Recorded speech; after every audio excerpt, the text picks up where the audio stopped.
parte del matrimonio, quel poco carezza del 20%.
Ah, lui? Non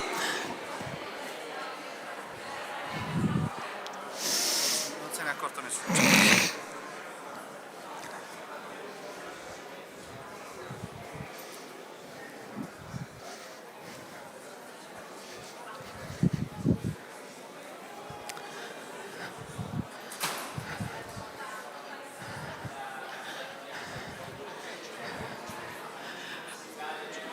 We are now coming towards the end of the break. Those of you getting coffee, please do make your way back into the room as soon as possible. We'll be starting in 2 minutes. Thank you.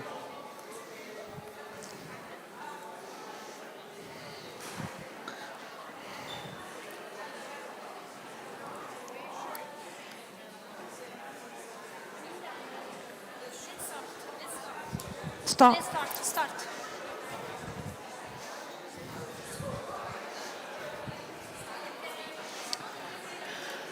Okay, if everybody could please take their seats. I said we'd start in 2 minutes. It's been a very quick 2 minutes because we'd like to make sure we end on time. So, I hope you are now back and refreshed after your break and ready for the next part of this conference. We're going to hear a few more statements from our distinguished guests, and then we'll be having 2 sessions that look at the actual concrete solutions that are being developed or already underway to protect our oceans and seas. So, please do make sure that your mobile devices are on silent or vibrate. And we will now start off with the next set of statements. And I would like to call up Hrvoje Meštrić, who is Croatia's Director General for Science and Technology at the Ministry of Science and Education. Please give him a warm welcome.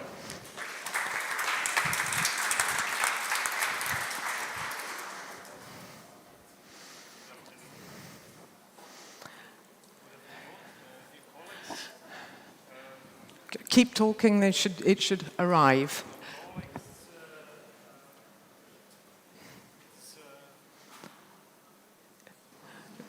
It is a great pleasure for me to have opportunity to present Croatian priorities in area of oceans and waters.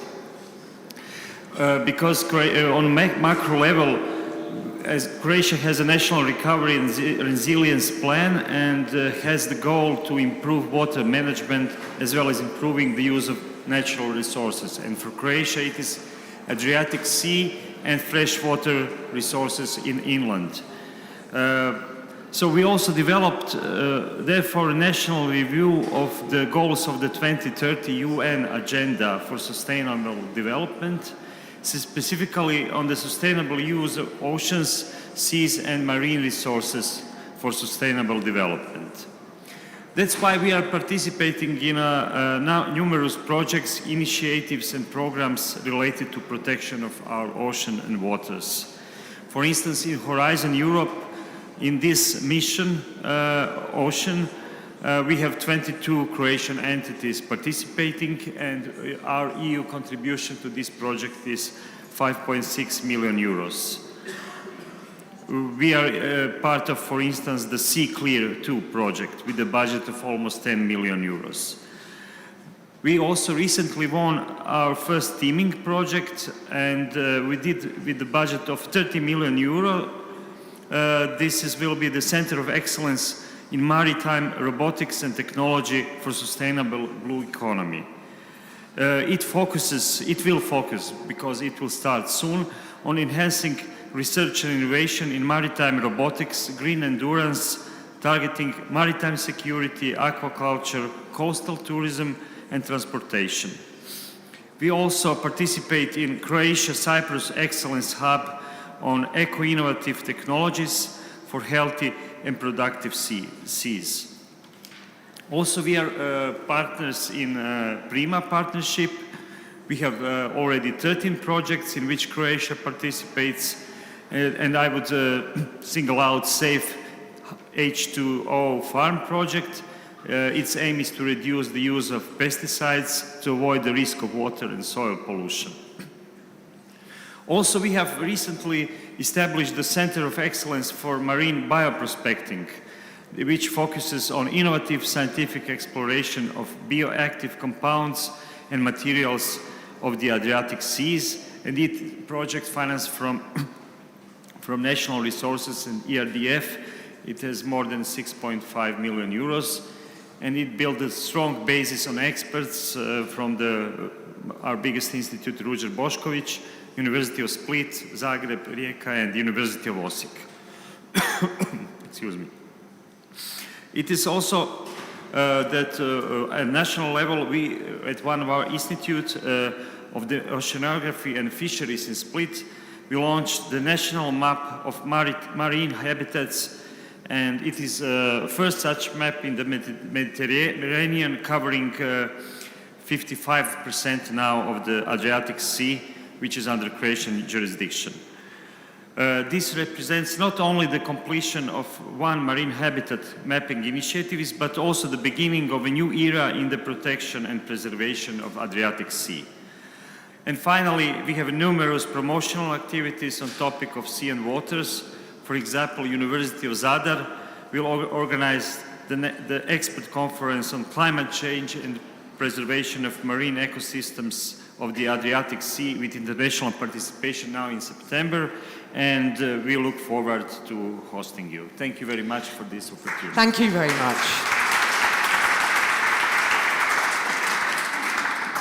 From Spain, we now have María del Carmen García, who is a director of the Spanish Instituto de Oceanografía. Welcome her. Welcome, thank you. Dear authorities, dear colleagues, ladies, gentlemen, it's my pleasure being here. As you know, Spain is a maritime country. More than 3/4 of the perimeter of Spanish territory is coastal on both Atlantic and Mediterranean seas. And concurrent with this geographical characteristic, Spain holds the highest marine biodiversity in Europe, and the sea has been a traditional source of wealth, well-being, and with important diverse social and cultural associated values. According to the European Union Blue Economy Report on 2024, Spain accounts for the largest percentage of the European Union blue jobs, around 17%, and from the third gross value added, around 12% of the blue economy. By sectors and by jobs by GBA, Spain is the first and second in marine living resources, third in both jobs and GBA import activities, fifth in shipbuilding, first in coastal tourism, sixth in biotechnology, and the first in desalination capacity. With all of this, the Spanish government is fully aware of the role that science has on innovation in order to consolidate and take advantage of future opportunities on the blue economy and for the sustainable use of the ocean, moreover considering the current scenario of climate change. Besides the regular mechanism for research financing through different national or international calls, the commitment of the Ministry of Science, Innovation and University on ocean sciences can be exemplified in the building of a new oceanographic center in García that will be mainly devoted to marine science technology. And also, we are now building, and we soon have a new research vessel that will be the flagship of the Spanish research vessel fleet. This vessel, the Don de Buen, named after the founder of the Spanish Institute of Oceanography, will be could do polar research capacity, and it will be equipped with the most modern technology. Its capacity will be a significant contribution to the European research vessel fleet, particularly for the Mediterranean. The Spanish National Research Council, CSIC, and with it, particularly the Spanish Institute of Oceanography, provides scientific advice to the Spanish government for ocean management and policies, mainly to the Ministry of Ecological Transition and to the Ministry of Agriculture and Fisheries. This scientific advice is implemented through a significant financial support for the implementation of different EU directives that are the cornerstones for the development of the blue economy and for ocean sustainability and conservation. In summary, Spain is fully committed for a sustainable blue economy, including the conservation, of course, of our marine biodiversity and ecosystems. Thank you. Thank you.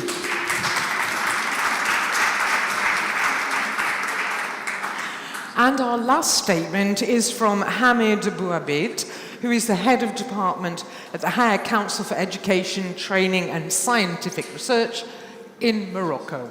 Welcome.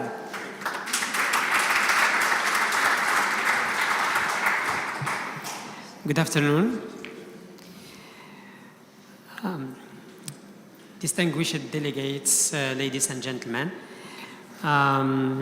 I'm very pleased to take part in this conference on Mediterranean Atlantic Ocean's health and coastal resilience.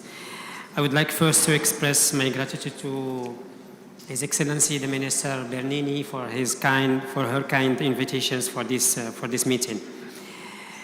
I would like very briefly to share with you some achievement in Morocco regarding the scientific research on marine and coastal issues. Morocco has strengthened its regulation law related to coastline. We have also a decree on hydrography, oceanography, and marine cartography. We have also a decree on authorizations for marine scientific research in national water. Morocco's proactive commitment to oceans and coastal development is guided by the vision of His Majesty King Mohammed VI. May God assist him.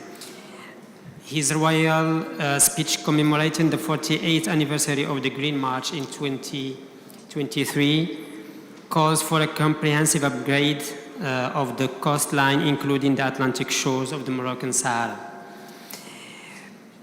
Ladies and gentlemen, the Kingdom of Morocco is firmly committed to achieving the Sustainable Development Goals, particularly the SDG 14.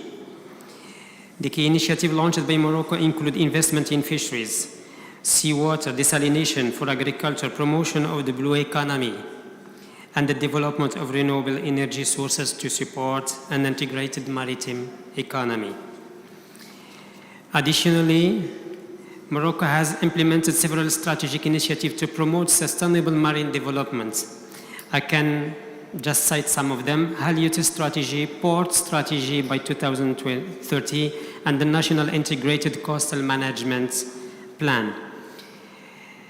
This has led Morocco to reinforce its regulation and institutional framework related to coastal and marine management.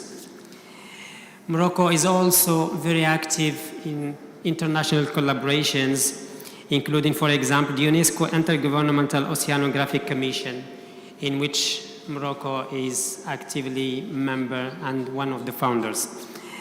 The All-Atlantic Ocean Research Alliance, in which Morocco is among the 3 countries from Africa who is member of this alliance in the world, which is the largest, I think, in the world. Lastly, concerning the higher education, scientific research and innovation sector, our ministry places ocean-related issues among our priority research areas. As outlined by the National Plan for the Acceleration of the Transformation of the Higher Education, Scientific Research and Innovation by the year 2030, several initiatives are focusing on marine. I will name some of them.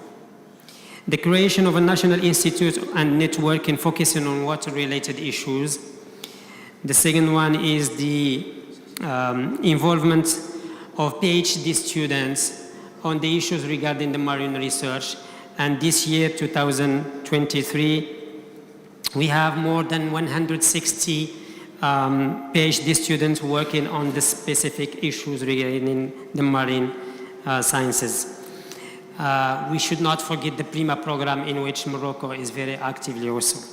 Distinguished participants, ladies and gentlemen, I conclude to say I am glad to have shared this initiative demonstrating Morocco's commitment to advancing marine and coastal research and contributing to sustainable development and societal well-being for Moroccan citizens, but also for the whole world citizens. Thank you for your kind attention. Thank you. Thank you. Thanks to everyone who made statements in support of our oceans and telling us their strategies and how they're going forward. And this brings us directly to session 1, where we're actually going to be hearing some of the concrete solutions. And I'm not moderating that, I'm giving you a bit of a break from me. I'm going to hand over to my colleague, Eoin Leahy, who is going to be moderating this session and the one after. And he will tell you exactly what they're all about. Please give him a welcome.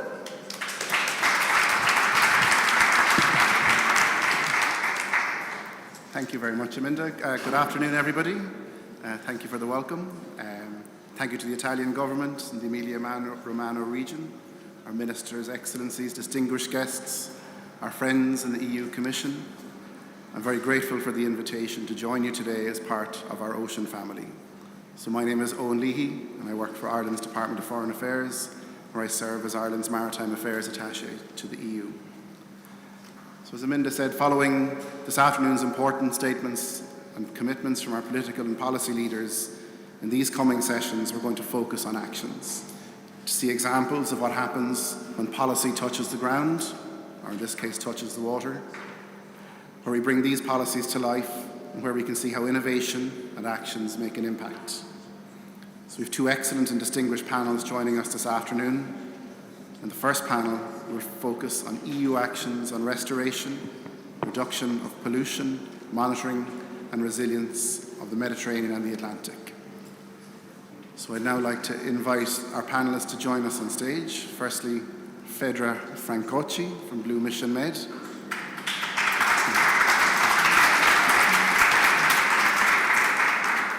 Anna Lilebo from AA Agora.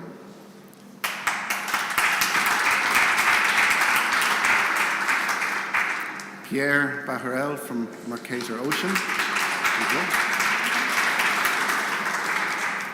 And Morena Diazzi from Emilia-Romagna. Thank you very much.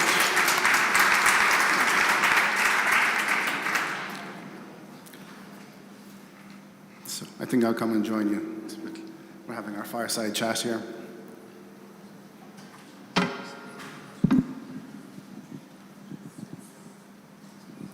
Okay, so we're wired for sound. Excellent. So you're very welcome to the panel. Delighted that you can all join us here today. I would like you to please introduce yourself briefly. We have a clock here which will keep us all very honest. We've a deadline of 6 o'clock for our 2 panels, and we're going to meet that. So I'd like you to briefly introduce who you are, what you do in your day job, and to briefly describe the project you work on. So we turn to you, Fedra, first. Thanks a lot. And thanks for the Italian presidency of G7, the Ministry of Research, the European Commission for organizing this very important event for us. And I have some slides. I don't know if I can, use it. Just to go fast and to briefly show you which are the main topic of the project that I manage as project manager under the guidance of Professor Fabio Fava. And the Blue Mission Med, it's a coordination and support action that is funded by the European Union to implement the mission, ocean and waters in the Mediterranean basin. And so we will go without slides, I guess. I mean, it's fine. I remember. I have some notes here. Okay. Perfect. Thank you. Okay, so I'm very honored to present you some results of and some activities done in the context of the Blue Mission Med project.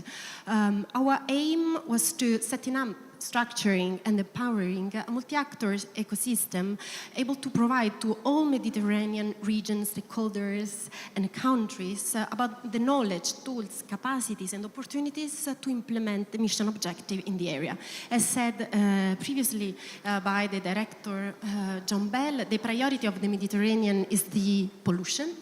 And you know that the Mediterranean, with the 46,000 kilometers of coastline that connects 22 countries with more than 400 million of people, and I'm not talking about the summer holidays.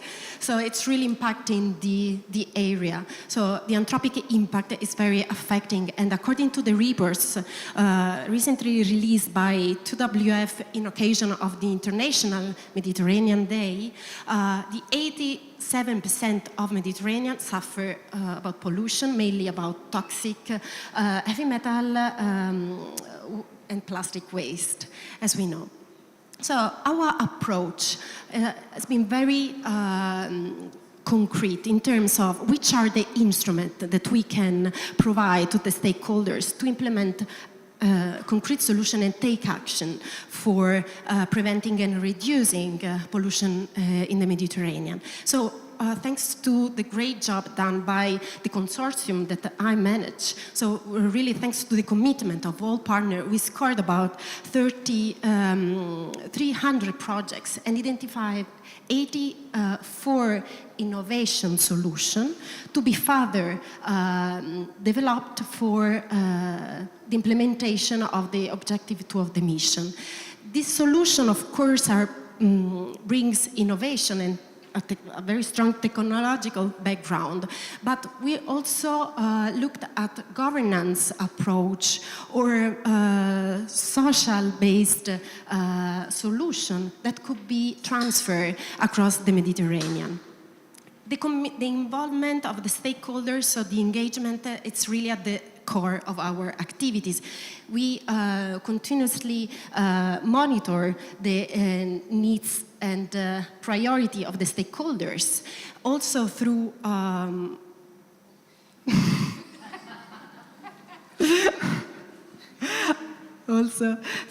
public consultation. We made a survey including more than 400 external stakeholders to co-design the operational implementation roadmap that is a framework in which each sector, just to mention, but you have here the fishery and aquaculture sector, of course agriculture, and previously you talked about the waste management treatment and the water management treatment. So the objective was to really support the stakeholder in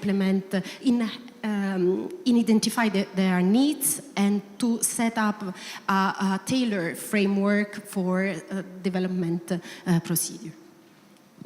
Thank you, Phaedra. That's really interesting. So we'll have plenty of time to come back and get into the project in more detail. So I'd like to ask Anna now the same question, to please introduce yourself briefly, to explain who you are, your day job, and to briefly describe the aims of your projects. Thank you very much. I'm the coordinator of the Agora project, one of the Atlantic Arctic innovation actions. But I would like to start to thank the organizers, so the Italian Ministry for the organization of this meeting and the European Commission. And it is an honor to be here and be able to present not only what we are doing at the Agora project, but we have been working very closely with the sister project ClimateRest. So I take the opportunity to showcase how two different pathways are approaching the mission's objectives and challenges. So on one side, the Agora project, we have coastal restoration with nature and people. And then we have a marine restoration toolbox, which complement each other at the end for the replication and scaling up of the solutions that we are targeting.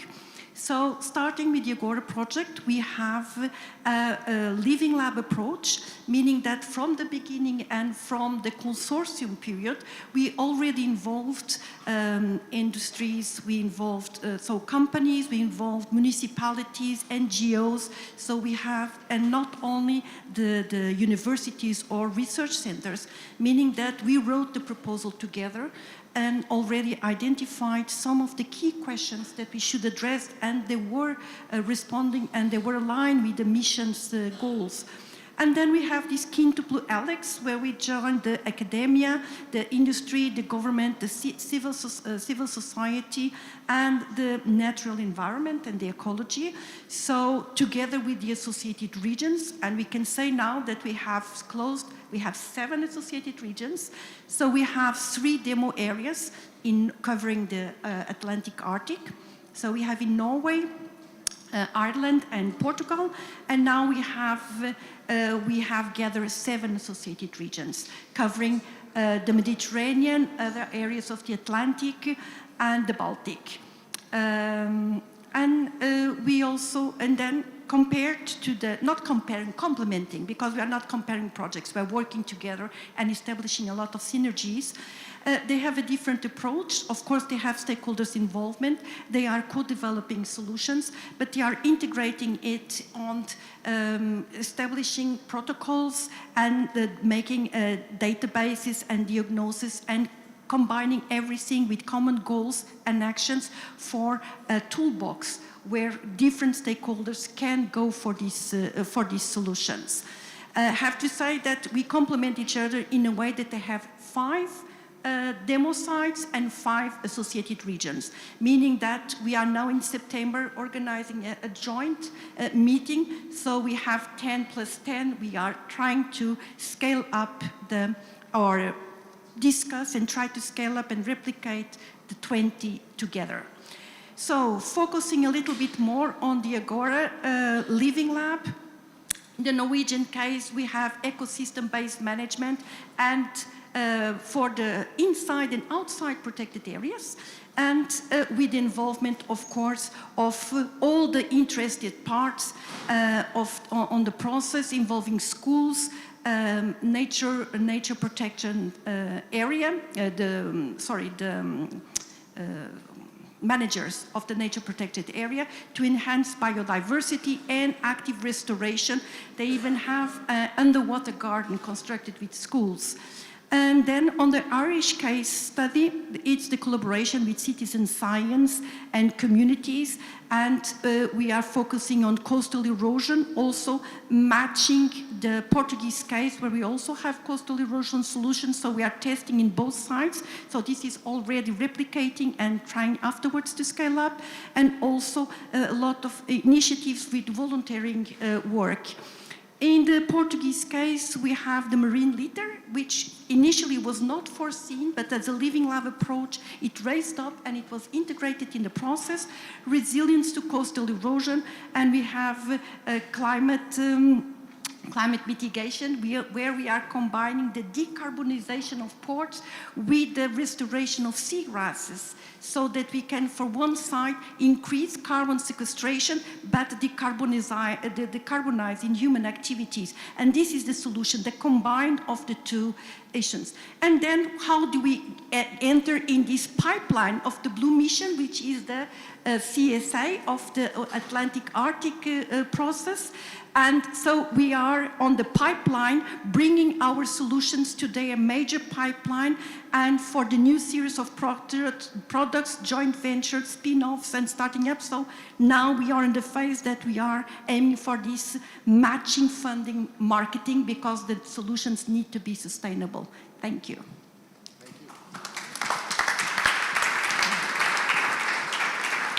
Thank you, Anna. So, Pierre, we turn to you, and Mercator Ocean. We might hear a bit more about the EU Digital Twin, we hope, which you've been hearing a lot about earlier. So if you wouldn't mind, please, to introduce yourself and explain who you are and what your day job entails, and to briefly describe the projects that you're involved in. Yeah, so I'm Pierre, I'm the Director General of Mercator Ocean, which is a bit more than French, it's a European organization, and I'm an ocean forecaster. I'm running an ocean forecasting system. Something similar to what Florence Rabier was presenting this morning for ECMWF, but for the ocean. So we are running systems to explain what are the currents, the temperature, the acidity, the ice in the poles, the waves, the sea level. And there is a vibrant community of ocean prediction centers everywhere. You have one in your country. There is one in Spain, Canada, Japan, I mean, everywhere. And the goal is really to make it visible. And in Europe, we have the chance to have the European Commission that has identified this, and we have started this 20 years ago. I mean, it's not something that has started 1 month ago, developing this ocean prediction community. And for instance, in Copernicus, which is the space program, we have a network of operational centers in every country, and there is one in Bologna there. From the CMCC foundations, this is the Copernicus node for the Mediterranean forecasting. And they should be joining this Technopole of Bologna, I guess. And this is something which is super important to understand that there is this capacity of having this digital ocean system running operational to deliver service. But 1 month ago, with Commissioner Ivanova that was there, with John Bell, with Pascal Lamy that were together, we launched the European Digital Twin Ocean. And it has been a fantastic moment, a real breakthrough, because for the first time we have a common infrastructure, a software infrastructure, when we can share our data, our tools, our know-how, and learn by sharing all together what we have in common, and create new knowledge and disseminate this knowledge everywhere. I mean, we have already hundreds of thousands of users that are using this data everywhere in the world, but here we will create more knowledge by sharing and developing this interactivity. So this is what has been done. And I would like to illustrate this with this short video. Think about the Digital Twin Ocean as this platform where these systems that are already running, for instance, one in the Atlantic with the Netherlands, one is the CCMCC example, is this Italy, Bologna, Lecce, that is for the Mediterranean. You have hundreds of these systems everywhere. If you can connect everyone and then you feed this platform, this is not a sleeping IT platform, this is something that is really fed by this. And thanks to this, you can play with that, you can ask questions. Imagine that in 1 year at the UN Ocean Conference, imagine that every he or she throw the bottle in the sea. You will see here on this, with your personal digital twin ocean, you can simulate the impact and say to the organizer, no, I don't want this to happen. I don't want this plastic pollution to reach this. And this is you controlling this. This is you playing with this what-if scenario. What if I stop the pollution in this river? What if I divide by 2 the CO2 emission? What if I manage this way this marine protected area? And this kind of digital twin ocean is exactly, the goal is exactly this. And not only between European players trying to understand how to play, but connecting with different digital twin everywhere. There is no one single digital twin, there are different digital twins that are interconnected, and you have one that is maybe created from Europe, one from other continents, they will be interconnected, but also thematically we will connect with digital twins that are more for the atmosphere, for instance, or more for other things, and we will navigate with this information.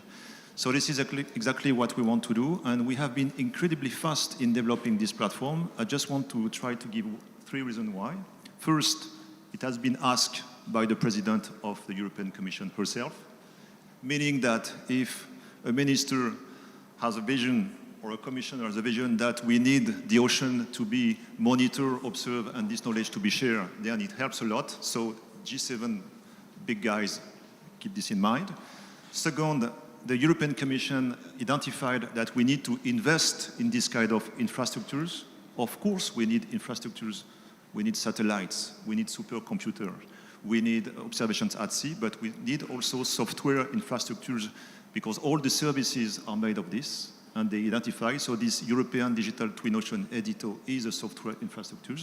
And 3, we have a community engagement, and this is something where we are good at the European Commission or European Union to come together and have this research program, including with Canada, which is good news, to play together. So this community, and we have 70 projects that are immediately connected to this platform, and the goal with the UN Decade, which is UN, so international, the goal is to interconnect with all the projects that are around the world. So that's the plan for this EU DTO. Very good. Thank you, Pierre. This it can actually really feels like a step change moment to have a tool like this available to us now, and I think having heard the political statements, we need political champions for the ocean. I was at an event in Athens earlier this year where the Secretary of State from France said that the ocean issues no longer need to be a side dish; they need to be the main course.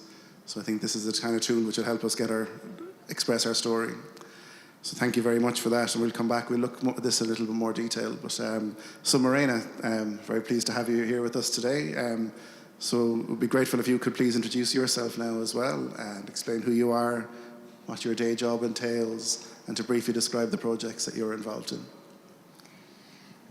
Now I want just to thank you and thanks all the people that now are here, and I want just to thank particular to Professor Fava that is very, very important for our region for the blue economy efforts that we are developing in our region that is an industrial region, because we have Ferrari, Lamborghini and so on. So we usually operate in other fields, but what I consider very, very important now is that with the new framework of our region for the programs, the European structural funds programs and so on, we have adopted a very important policy oriented to sustainability, and this is a very key question. That is the Pact for Work and Climate with all the stakeholders of our region, and then we have adopted the Agenda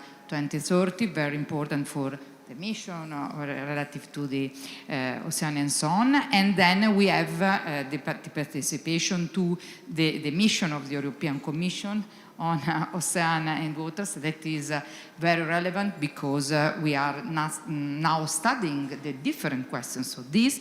But what we want just to consider here very important is also the new smart specialization strategy of our region. We have had a new smart specialization strategy, not an adaptation, a new, and this is important because for the first time blue growth is in our smart specialization strategy. And here we have blue bioeconomy, we have the manufacturing industry that is very important for marine manufacturing, and the coastal and tourism that are very, very important for us. And then with our funds there are also that for the maritime fishers and so on. In this framework, then, we are developing different projects and initiatives. The first one is that relative to the regional ecosystem. We consider very important the regional ecosystem because in this way we have the participation of the different actors, and we consider that now we have some laboratories, particularly that operate with CMCC, you know, is very, very important. And then the teacher lab that is organizing new drones for the water and so on. It's very, very particular, this project. And then we have a laboratory, the Terra and Aqua Tech, that is very important. And the Pro Ambiente that is of CNR, is in a laboratory of this. But what I want just to consider is also the role of our universities, that is very important, with courses and laboratories of this. And then we have the international initiative, the Decade of the Ocean, with Professor Sapinardi, that is here with us, and ECMWF, that is very important, the Leonardo, you know, this is Leonardo Technopole and so on. And what I want just to consider very important for us is also the ECS chip, because I think that we can use big data and so on for our policies. And what I want just to consider very important is our participation to the Sustainable Blue Economy Partnership, because we are the first region that now is put some resources for this, and we have some projects that we are now considering very, very important. Also for the Vanguard initiative, we have other projects, and Interreg that is very relevant. And then we have the new partnership that where you connect resources and so on with the Horizon program that is very important. I want just to stress two things. One is Ecomundo, that is for us an exhibition, an international exhibition, where we have a new section dedicated to the blue economy. This is for us an important step because in that occasion, that is on November, we will exchange experiences with the other subjects and so on, and also the interregional collaboration, where we are now working with them and with other clusters and the national cluster that is big. Finally, We are now working to the forum on a smart specialization on blue economy strategic in Emilia-Romagna region. This is important because with this call, we want to connect all the subjects that are operating on the blue economy for research innovation, but also for competency, skills, and so on, also with PhD and other policies that our region is supporting, and this to improve the capacity of our ecosystem to develop projects, technologies, in particular for pollution and so on. But we have also a new policy that is connected to the port of Ravenna that is very, very important for us. So for us, this forum is very strategic for our policies. Thank you.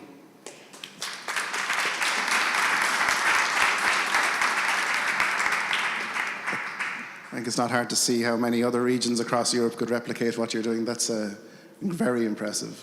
It really shows where you're, a smart specialization strategy in particular, and how that can lead to benefits.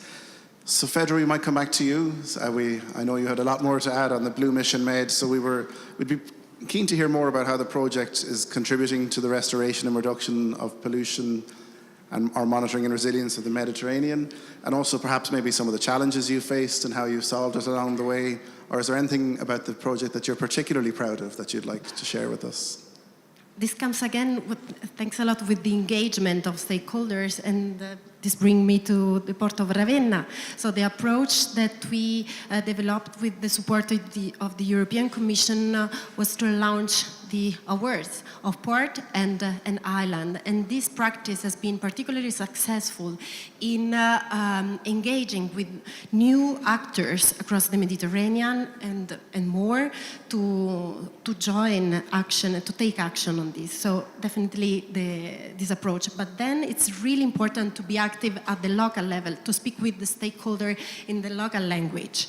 This is why we implemented 7 national and regional hubs. So we are really in contact and support the local stakeholders, and we tailor action according to their local needs.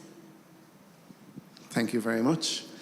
So Anna, in a similar vein, I guess, maybe to follow up on the theme of the involvement of local authorities and stakeholders, your Living Lab approach is really interesting. Is there more you could share with us about how your project ensures involvement of local authorities and all stakeholders? Thank you very much for the question. Actually, we involve them in the different demo areas from the writing of the proposal, meaning that they also contributed to shaping the entire proposal. And what has been making a big difference is they have, as beneficiaries, they have resources. So they can allocate resources to the entire project and also act as multipliers. For instance, we also have the regional government, so we are also, through them, contributing to the smart specialization, for instance, in the central region in Portugal, but also in the Irish case, we have the Cork County Council, which has been very active and is really a partner that makes a difference. Actually, each of the demos of the project are co-led by a local authority and university. So we co-share this responsibility, and in Norwegian case, it's a municipality. So we even had the mayor joining our consortium meetings, and it makes a difference. And as I mentioned, when we have a meeting, for instance, involving at the demo site so that we can discuss the solutions and foster the activities, they invite each other. They act as, for instance, the intermunicipal community. They represent 11 municipalities. So they bring them to the process or bring our message to the entire region. So this has been making the difference. Thank you very much. So Pierre, to follow on, I suppose now that the EU has built its first DTO infrastructure, in your opinion, how might that work and collaborate with the non-EU G7 members? Yeah, I just want to start by explaining that this digital twin ocean is really something that is really fractal. There are different things. Let's take EU and then the country, for instance, Italy. In Italy, you have different initiatives for digital twins. There is one with OGS, one with GNR, and one with CMCC, and so then this level, then you're talking about the Italian one, and then you're talking about the European one, and then you're talking with... So we have to organize this mosaic of initiatives. And we have a scientific frame for this, which is the UN Decade, where there is a program which is called DITO, where this is typically identified that during these 10 years, and we have six years remaining, we will multiply the initiatives to interconnect the different initiatives. The US, the delegate was mentioning the initiative in the US. There are many countries where there are something happening. So the goal is to identify the practices, how we do things, and have a place where we can meet and talk. So this is the science level. But at the technical level, we want to be interoperable. So we want to develop standards to be able to really share the data, the tools, and the practices. So it's the next step. So this is what also we are doing in the frame of the UN Decade. So we have programs for doing this. And I just want to say as well that at the political level, this is super important as well, that this is identified as something that is connecting science to policymakers, which is happening at the G7 level. So tomorrow there will be a session of the ocean branch of G7, the FSOI, Future of the Seas and Ocean Initiative, where the digital twin ocean, digital twinning is identified as a priority, and also the connection with G7 on other countries. So I think this is really important to play at these different levels. So I'm really looking forward to seeing where we are in 1 year at the UN Ocean Conference in Nice, where I would like really to have a kind of call to do more all together and use the last 5 years of the UN Decade to really crystallize everything at the scientific, technical, and political level. So that's the plan. Thank you, Pierre. So then, well, at this stage, I'd like to thank you very much for behaving and keeping on time, because I think we're on target, and the benefit of this is we might hope we can get some Q&A from the audience as well, which would be nice. So Morena, then, one thing we're interested to understand more is about how the regional forum could act to contribute to the achievement of the Mission Ocean objectives. I think that our region can collaborate a lot for the different projects of this mission, and we want to collaborate with this. And I want just to put to our stakeholders and so on, and also the other institutions that are very important for us, European Commission, the national level, and so on. I want just to underline that now we are changing our program on ERDF, and we are introducing the STEP we are just discussing about what we want to do with STEP. And this is a new platform of the European Commission for the new technologies in terms particularly of the artificial intelligence and digital, and this is very important just to understand and to reduce the dependence of the European Commission from the other important players. And there is another important mission that is that relative to sustainability, and I think that in this case we have to discuss a lot about the new technologies also for the blue economy. And then there is also the biomedical and so on activities that we are now discussing about this. So I think that this important field that now we are increasing in our region in terms of new researchers, new laboratories, new companies, new institutional subjects that are involved, could give us some important projects to study new technologies, I think, that are very, very important for the blue economy. So this is our effort now. We have to close this change of the program within July, and then we will send it to the Commission. So maybe that in the autumn we can just to consider new opportunities for our policies, also the blue economy, that is for us very important. Thank you, Morena. So what you can't see is what I can see here, is that unfortunately we're out of time for Q&A. So at this stage, we unfortunately have to conclude this panel. I think we could talk all afternoon here. There's a lot to cover. I think on my immediate reflections is just how cross-cutting the challenges for our oceans and waters are. But it's important to recognize the value of engagement across society that we have.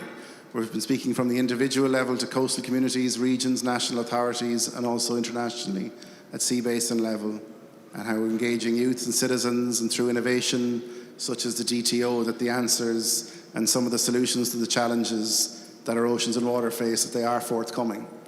So there is hope. John Bell, but I'm not sure he's here. So at this stage, I would like to thank this distinguished panel very much. I think a warm round of applause is in order.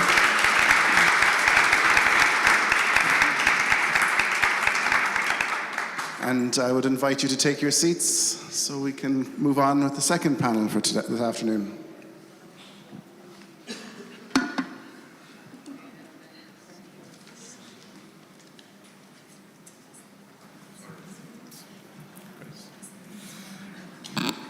So now we move from the EU level to where we look further afield and look at international projects and initiatives from the Mediterranean and the broader Atlantic, where we look at initiatives at ocean and sea basin level, and our panelists can share experiences of partnership and cooperation between countries across these sea basins and oceans. I might betray a little bit of national bias at this stage, as one of the initiatives we'll hear from this afternoon is the All-Atlantic Ocean and Research Innovation Alliance, or AORIA. We're very proud in Ireland of AORIA now that it has grown since its inception through the Galway Statement in 2013 and through the Belém Statement and Washington Declaration. So I'd like to invite to the stage Aaron McPherson from the Department of Fisheries and Oceans in Canada.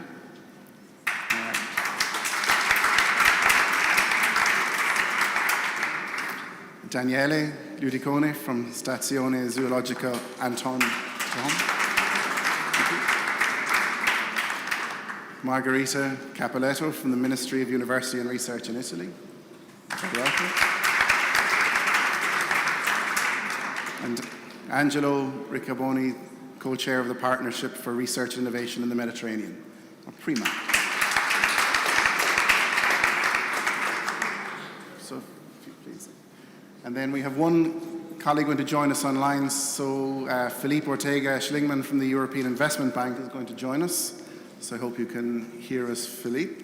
Yeah, there we see confirmation. Yes, I can. Thank you. Ah, very good. So I'll join you again for our fireside chat.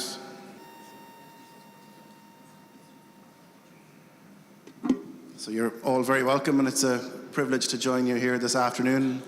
I think the previous panel has set the standard, but I'm sure you're able for the task. So in a similar manner to the first panel, I would like you to briefly introduce yourselves, explain who you are and what your day job entails, and maybe to briefly introduce the projects or initiative you're working on. So, Aaron, to you. Thank you. And it's a great clock we have in front of us, so that's fantastic. So, as you noted, my name is Aaron McPherson, and my day job is the Assistant Deputy Minister of Science at Fisheries and Oceans Canada. But my alternate job, and really why I'm here today, is for the next year, which is concluding in October, I'm the chair of the high-level board for AORIA. So I'm going to spend my 3 minutes talking about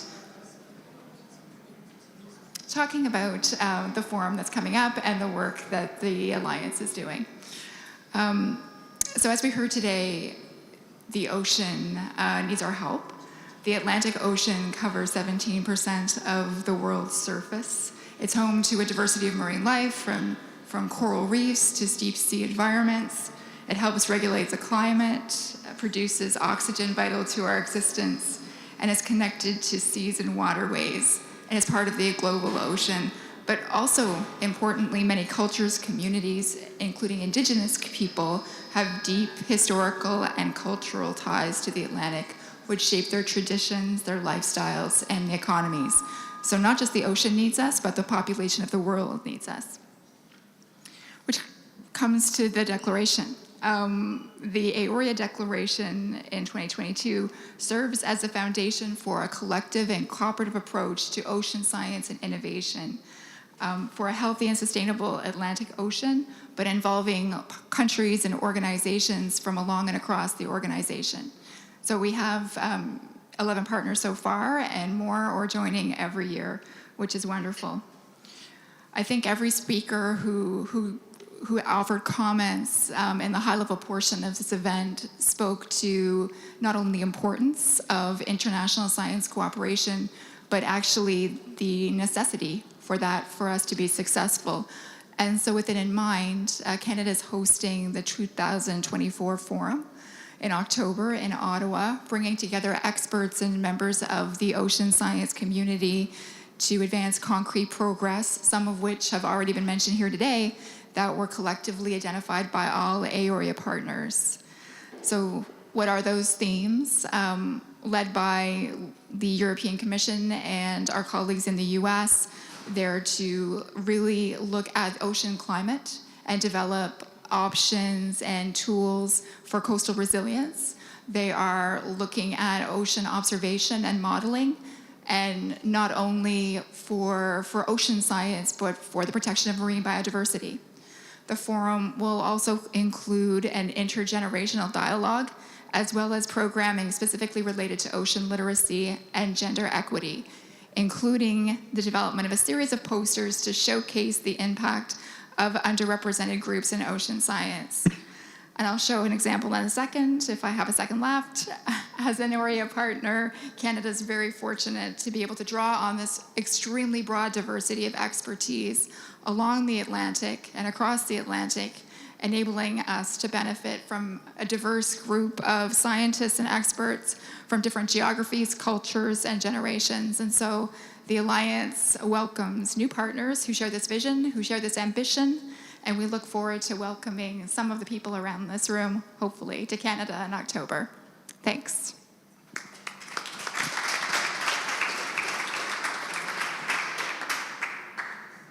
Thank you, Erin. That's certainly one for the calendar for this autumn. So Daniele, if we could turn to you at this stage, and perhaps you'd like to introduce yourself and explain who you are in your day job and the project that you worked on, and or the initiative, and maybe share something about the starting point or the issues and who was involved and some of the impacts and outcomes. So, hi, I'm actually a physical oceanographer. I'm a physicist by formation, but since 15 years I'm working leading multidisciplinary studies, trying to understand how marine ecosystems works, with the idea to try to have a capacity to have a sustainable use of these ecosystems, but also to be able to protect them. In this context, we consider that one of the key elements of an ecosystem is its microbiome. So we know the microbiome of humans now is very fashionable, right? But also the oceans have a microbiome. So everything that is smaller than 1 millimeter, more or less, so almost invisible, is actually playing key roles, like in basis for life in the ocean, regulating climate, and providing a lot of services. So in human health, now we use a lot of new advanced tools from biology, right? We analyze the DNA, the genome, we do proteomics, we do a lot of really advanced tools. So our main starting point was to introduce this advanced approach for human health to establish the health of the Atlantic microbiome. That was the main point. So we introduced in oceanography routinely tools like analyzing DNA, what was in the water, so I'm talking about viruses, bacteria, etc. We did this with many stakeholders, from local authorities, ministries, and biotech companies to exploit this knowledge within the context of this, I don't know if I can move forward, of a large-scale H2020 project, which is in the framework of the application of the Belen Declaration. And in this framework, with 36 partners, with disciplines going from physics to genomics to economics to many other, to modeling, etc., we were able to map the microbiome of the ocean, of the Atlantic Ocean, and working together with Brazilian and South African partners. And it was also the occasion to work actually with many other partners from these regions. And it was a very big challenge. In terms of impact, I don't have time for the details. One important point has been to disseminate through the entire Atlantic the tools, the protocols to map the microbiome of the coastal oceans. So basically collecting DNA, etc. And this has been a challenge because there are, of course, different background, different countries. We often never worked with those countries, so I can mention Angola or Namibia and so on and so forth. The other impact is to release a database, the first global ocean database of the microbiome. So it's the first time there is a global ocean database, and will be exploited for decades for science, but also for application like in biotech. And then the other legacy, in a way, is that we created a community, right? So a new community, and people now that can talk to each other, even if coming from different countries, but also from different fields. And I think that's the other contribution. Thank you very much, Daniele. So, Margherita, you're very welcome. So perhaps you could introduce your project and tell us a little bit about yourself and some of the challenges and outcomes you've come across along the way. Thank you very much. My name is Margherita Cappelletto from the Italian Ministries of University and Research. I would like to thank the European Commission and all the organizers, in particular today, the day after the European Sustainable Blue Economy Partnership has been accepted as a contributor to the mission action. So thank you, double thank also to the European Commission for this joint achievement. Actually, we can see the partnership as a tool that was made available under the beautiful and powerful European Framework Program for Research and Innovation that 29 countries decided to exploit, recognizing that the challenge of transitioning the blue economy towards sustainability, climate neutrality, while ensuring productivity and competitiveness cannot be tackled alone. 74 institutions among ministries, funding agencies, we have also space agencies, regional authorities, as it was said, the Emilia-Romagna, as well as research performing organizations are aligning programs and together with the European Commission pooling 450 million euros resources in 7 years to launch call for research and innovation from where we are interested to find results, meaning solution to innovate sustainably the blue economy. It has been said that the blue economy sector in 2019 generated 650 billion euros as turnover. It employs 4.5 million people, direct job in Europe. And it is globally recognized how much the us, but in particular activities, industry, ocean-based and land-based are increasingly dependent of the ocean. Therefore, we need to work together, and the partnership has these 5 flags corresponding to the areas, the priorities where we are working, the digital twin of the ocean at sea basin scale, the transition of blue economy sector, managing of sea uses, the blue bioresources, and the new entrance, very important for the topic today, of the resilient coastal community and businesses, with particular focus on tourism as a sector that before COVID, it was more, but before COVID employed 1.9 million people in Europe, and for which the resilience of coastal infrastructure in the present environmental climate change and environmental degradation scenario is crucial. Therefore, the pathway to impact is set. We will work to deliver innovative products, to support strategy and measure for policymakers, to deploy digital tools. Meanwhile, so while for this area, we will need to wait a couple of years for preliminary results. Meanwhile, we have 2 very interesting projects on the digital twin of the ocean, animal tracking and DTR for Arctic fisheries, coordinated by respectively Ireland and Norway, in the pipeline. And we have interesting projects that are looking at innovating the aquaculture processes while taking into account the resilience of the ecosystem, like Blue Boost, coordinated by Spain. How we manage to ensure impact at local level. We are mandated to connect, and we are building a community linking the sea basin to the international dimension.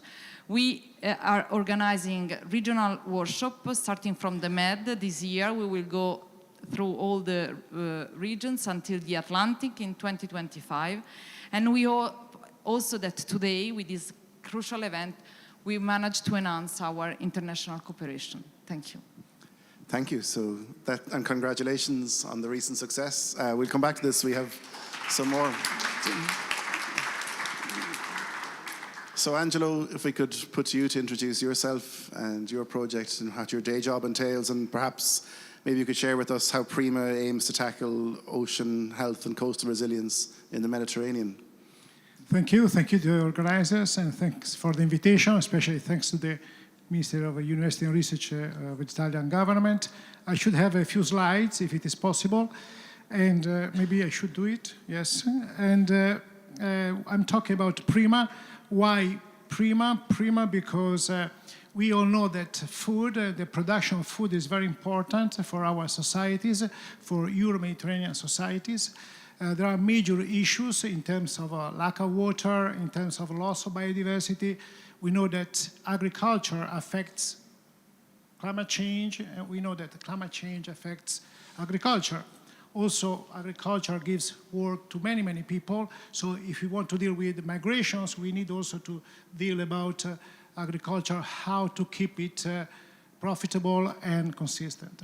So the idea was 10 years ago that we put together energies, money, we put together laboratories, innovators, in order to give solutions. The key word is solution. Solution in order to deal with these challenges. Meanwhile, other facts happened because of COVID, because of the war in Ukraine. Of course, food and food security, unfortunately, have become more and more relevant. So to put together this is very important. So this is why Prima was created, and we are 20 countries, and we are very pleased that we have a strong contribution by countries in the south. We have 9 countries from the south. Everything is organizing according to the principle of equal footing. Equal footing is fundamental. If we want to talk with these countries, we need to be all equal. We need to be equal in managing, in governing, also in funding. We have a budget of 700 million euros, which is a large budget, and half is given by the Commission, thanks to the Commission. Half is given by the 20 countries. Among the 20 countries, 1/4 is given by Southern Mediterranean countries, which is a lot of money. So if you have money, you are committed, you work hard, you overcome difficulties. We have many difficulties. My friend Fabio Fava, when we were working in the beginning, he knows very well how difficult it is to deal with these issues, but we made it, and now the Commission considers Prima as a success initiative, and we are very pleased with that. Let's go to the numbers. Well, 700 million is a good number, but there are other numbers in terms of projects. In particular, I like the number 2,300. After 5 years, it will become 3.3 thousand in a few years of total beneficiaries. Why is it important? It's important because for the first time, we are creating an ecosystem of innovation in the agri-food sector. And this is terribly important. Key challenges do not stop at the border between Italy or France, or at the border between Tunisia and Algeria. So what you need is put together to create this. So what is relevant is that we work on research innovation, and I will leave with that, but also our program is a program in terms of science diplomacy. And we know that we need science diplomacy. We need to talk to each other, we need to work together, and this is the reason why we are working hard for the next Prima. So now next challenge is to work on the Prima 2, and there are all the conditions in order to go ahead. Thank you very much.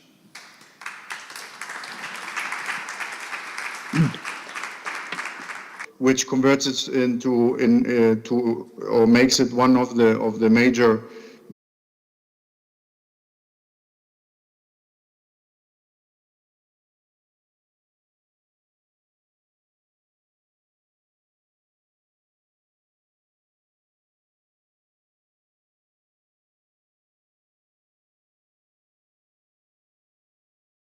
just wanted to focus on the fact that our lending activity broadly aligns and supports the objectives of the European Commission. And I would like to highlight 4 main areas. One is the low carbon marine solutions, where our investments into renewable energy, but also green transport and port facilities is having a very strong contribution. We also are active in projects that aim at the preservation and restoration of ocean and natural capital. I'm coming to this in a minute. Innovation, and it has not been treated broadly in this conference, but of course coastal resilience is also at the heart of climate change risk, and also on addressing and adapting to the climate change elements. So let me focus a bit on restoration of the ocean natural capital. The EIB is actively contributing to the reduction of pressures in the ocean ecosystems. This is done particularly by focusing on three main sectors. One is, of course, the fisheries and aquaculture, which is at the heart of the activities of my division. And of course, these sectors play a very important role in global food supply and economic resilience of coastal areas, but it has to be recognized as well that these 2 sectors, aquaculture and fisheries, are currently having an overall negative impact on marine resources through overfishing, aquaculture, and pollution and escapes. Felipe, so our intervene just so if you could try in 60 seconds to wrap up, because you can't see the clock that's flashing at me here. Sorry, I cannot see the clock, so I thought I had a bit more time. But just let me wrap up. So we are also active. So in the aquaculture fisheries, we are focusing on sustainable seafood and aquaculture productions, among which we are in recirculating aquaculture systems to produce more food. But also we are discussing with the Commission on support of sustainable investment in the fisheries and aquaculture sector, and we are currently analyzing on how to intervene in the development of seaweed projects.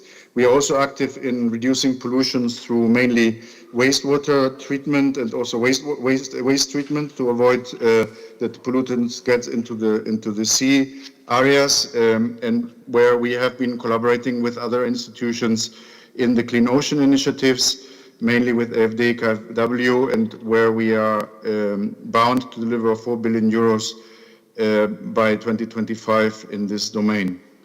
And last but not least, of course, there's the area of agricultural research, where we have provided 400 million euros in the last years, and where we have financed a number of projects, among which vessels, for example, research vessels, and lately we have promoted or financed a company that is called X-Ocean, that has developed a fleet of unscrewed surface vessels that collect ocean data. And last and not least, as I was saying, improving coastal resilience is also at the heart of our activity, and there, beside the civil engineerings, for example, I mean, we participated in the financing of the Venice gates, as an example. We are also very much focused on the solution that is provided by nature-based solutions, which has, besides addressing the issue of coastal resilience, it also has a number of co-benefits, like developing biodiversity and supporting livelihoods in coastal areas. Okay. Thank you very much. Sorry that I went a bit over time. Thank you, Felipe. That's really interesting. We're, of course, wearing my green jersey. We're really interested to hear about the X-Ocean funding, which recently happened, which shows how innovative solutions can really contribute to data gathering. So if we could return to the panelists in the room, we have a short time left.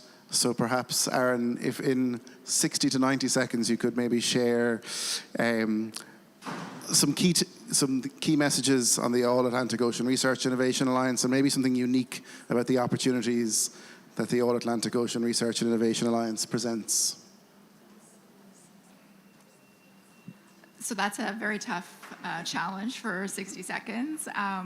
Maybe I'll go in reverse order. I think unique opportunity is just the opportunity to bring such a diverse group together and leverage and accelerate work that's going on internationally that we've heard about today, that we've heard about within the context of the G7 and the UN decade. So I think the forum and the alliance provide that accelerator capability.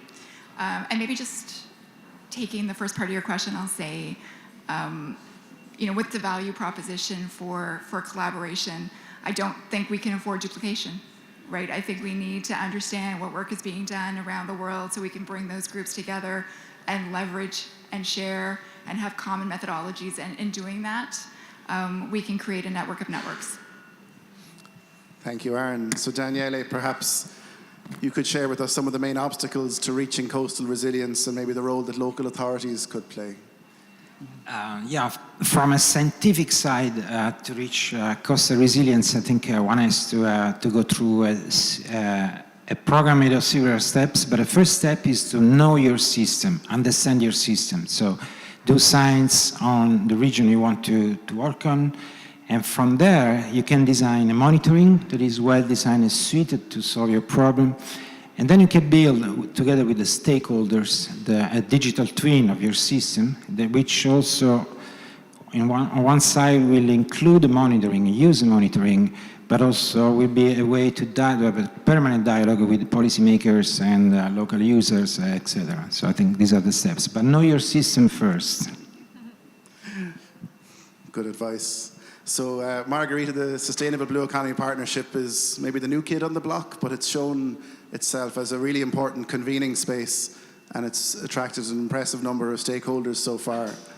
And you've been witnessing an incredible set of actions and projects and initiatives whose outcomes are going to contribute to ocean health and coastal resilience. Maybe you could share with us your thoughts about how we can ensure the legacy of this work isn't lost in future activities. Thanks.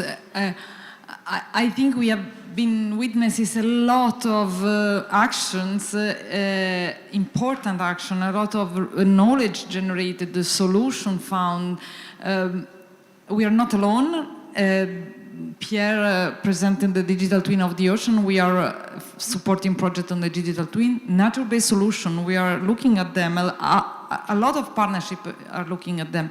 So let's figure out a way of, from one side, not to miss the legacy of projects run in the past, and from the other side, work together with projects running now.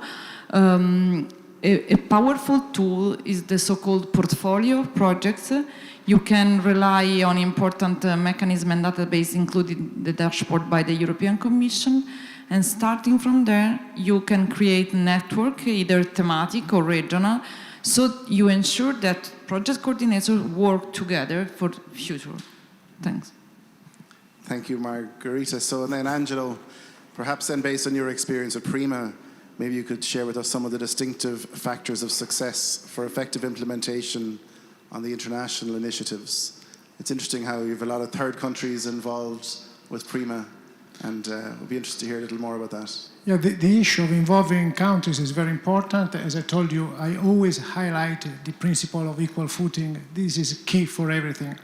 But in terms of impact, I think that what we need really to discuss is how to have an impact. And the impact is not an easy task. It's not an easy task. So basically what we want to do are mainly 3 lines of action. The first one, because we have been around for 7 years, now we have 300 projects, I would say 40 to 50 are over. So we are working on these 40, 50 projects in a portfolio analysis to understand which are those who are more suitable for implementing in the real world, because not all of them are suitable. So you need to work hard in order to select those who are more promising for the future. Secondly, what we are doing is cooperating more and more with other institutions who care about, for instance, capacity building, with FAO, with the CHAM, with the UFM, but also with other directorates of the Commission, because we need to put together our energies. And third is a new initiative starting this year, all partnerships participating to the calls need to have one business aboard. So this is mandatory. So you need to have one company in the partnership. So this is something in order to be sure that our initiatives, our projects are more close to the real world. Thank you. Thank you, Angelo. So unfortunately, we've reached the part of the afternoon where we need to conclude our session. There are flashing red lights here and we've run over time. So my sincere thank you to all the panelists for your engaging and insightful remarks. It's been a real pleasure to have you here. And I invite you all to a warm round of applause for their contributions this afternoon. Thank you. So as our panelists take their seats, I'd like to hand back over to Aminda for the concluding part of our event. Thank you. Thank you, Eoin, and a big round of applause. It was not easy to get all those speeches and interventions into such a short time. We're now coming to a close. It sounds like someone's put the kettle on out there with the ringing. Please excuse us for that noise. And I would now like to call up to give us some conclusions and looking ahead, Elisabetta Balzi, who is head of Healthy Oceans Unit within the European Commission's DG for Innovation and Research's Oceans, Seas and Waters Unit.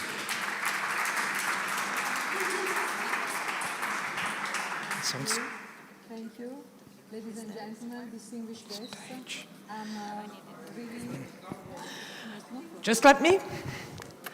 That should work. Magic. Ladies and gentlemen, distinguished guests, I'm really very pleased to have the opportunity and the privilege to conclude briefly this very high-level event of G7 Science and Technology. And allow me to start with a word of deep thanks, first of all, to the G7 presidency, and particularly to the Sherpa, Professor Fabio Fava, to the Ministry of Research, of Universities and Research, the Italian Ministry, all the team, to the Emilia-Romagna region, to the Technopole of Bologna, and this world-class Centers of Excellence, the Cineca and CMWF, which hosted us today in this, I would say, temple of high-performance computing and artificial intelligence, and allowed us to discuss and to act on the health of our ocean and on the resilience of communities. I think that I trust that you all agree that today we witnessed an amazing event which showed the highest level of political commitments and a wide range of actions and achievements for the future of our ocean. First of all, the most important achievement is that the G7 has put the ocean, already had, but now has confirmed and reinforced the key role of the ocean at the center of their attention. This we will see in the communiqué which is being released.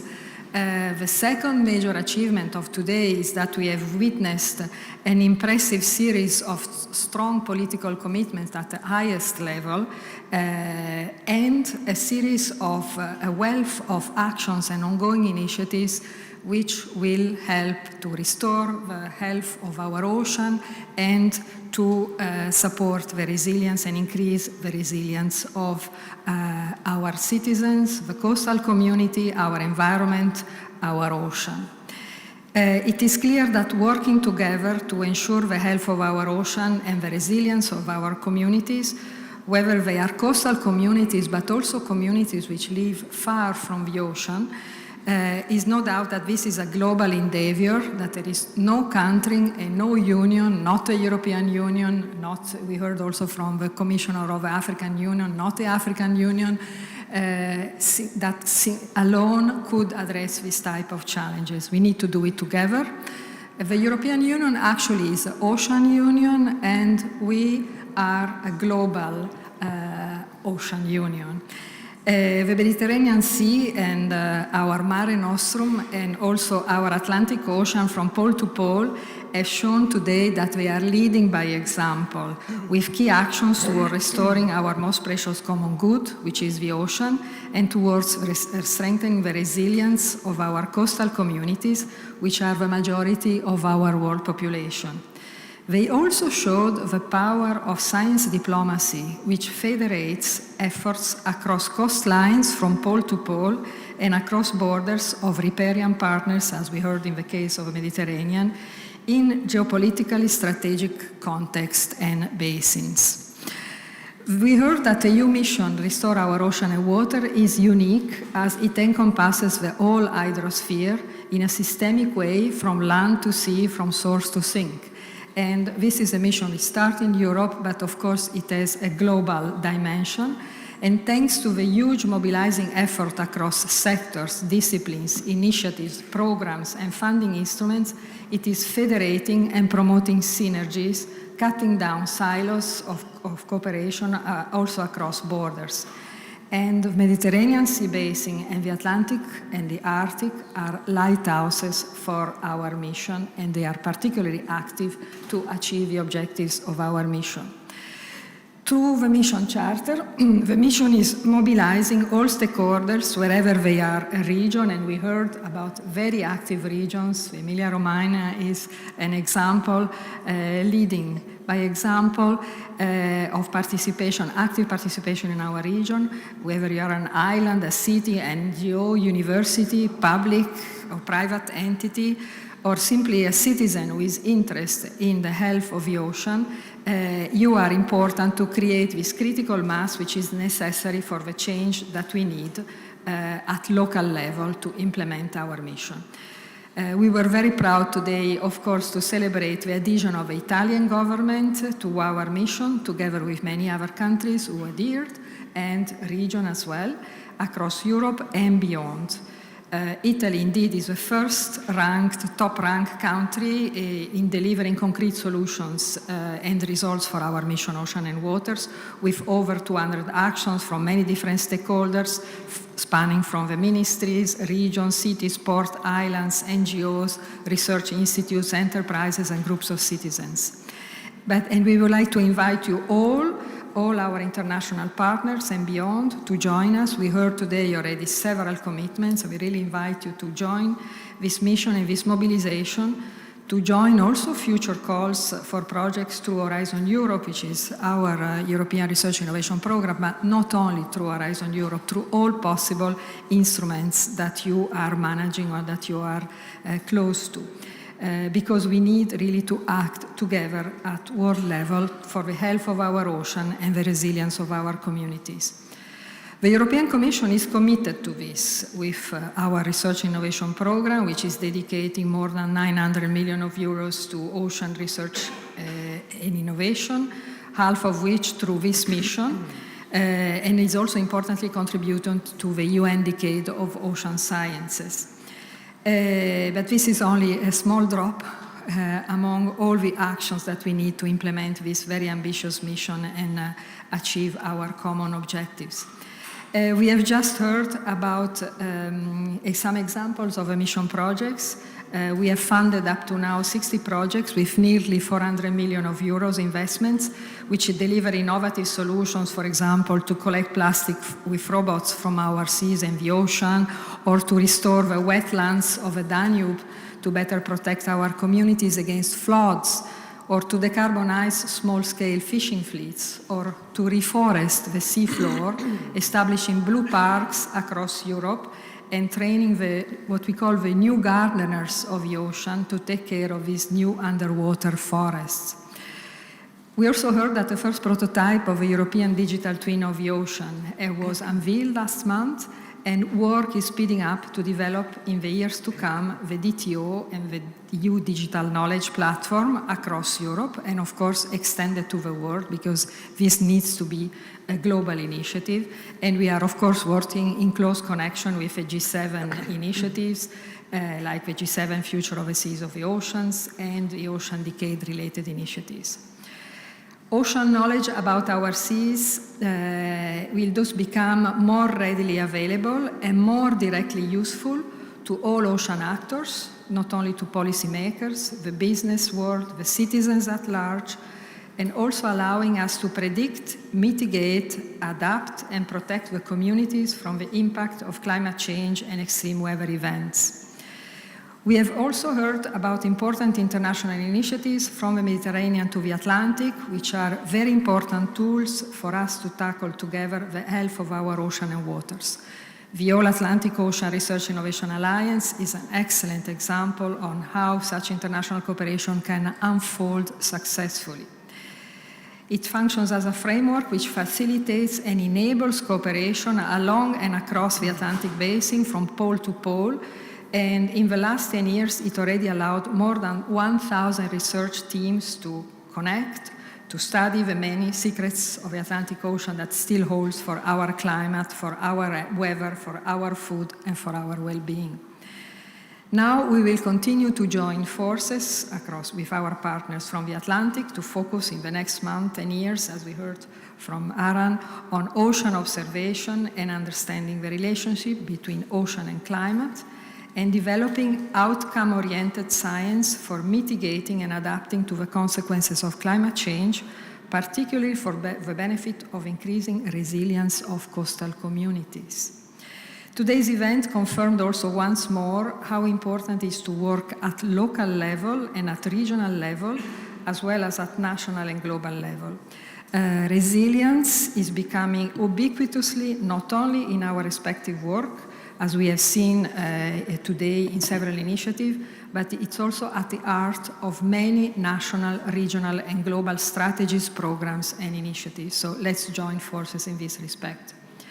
Scientific knowledge, innovation, and innovative solutions, and we stress the solutions, can only be deployed successfully at local level, but they also need to be extrapolated and exported, scaled up, and tested in all different contexts and successfully transferred into other geographical or socioeconomic contexts worldwide.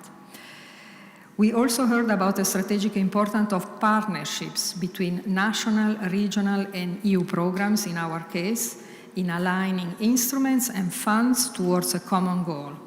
And I would like to recall the importance and openness of several Horizon Europe partnerships, such as we heard from Prima and the Sustainable Blue Economy Partnership.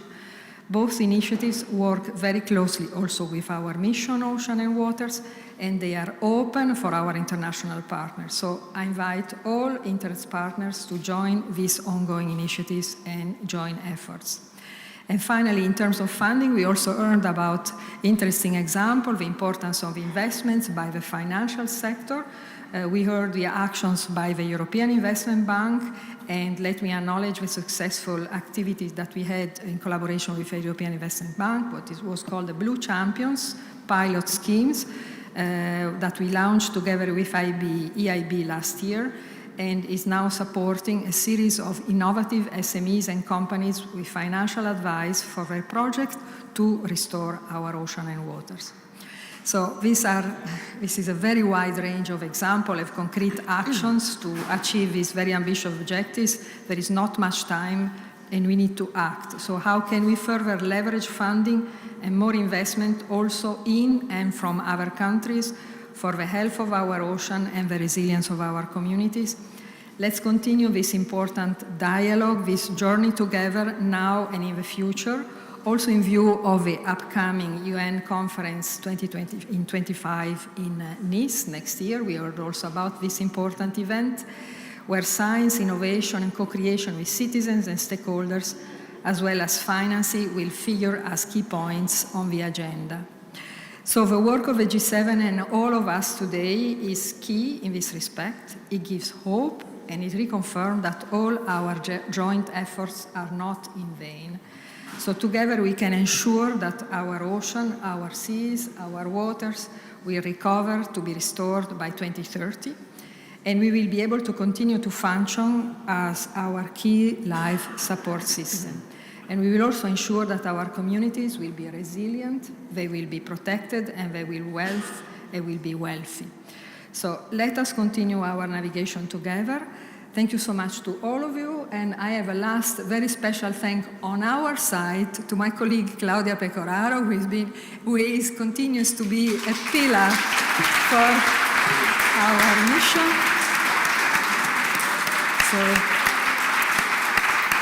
So I think all the applause goes to her, at least from the Commission side.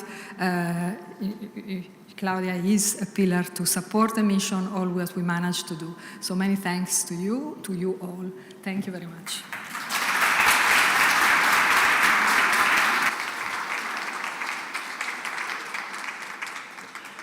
Thank you. And on that, the things that struck me that come out most strong from the conference is this need to join forces.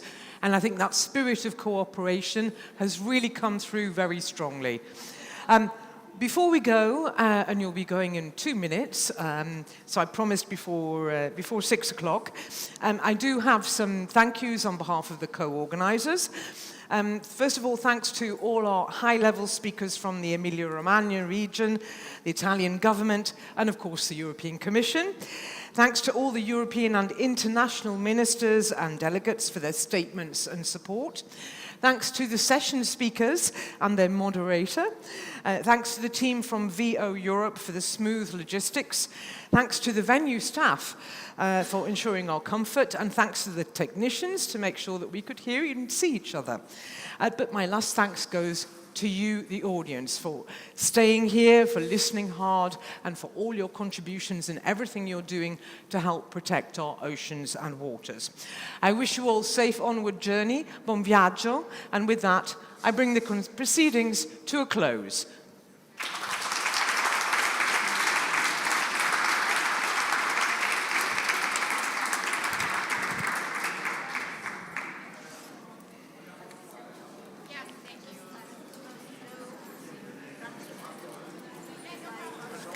Thank you.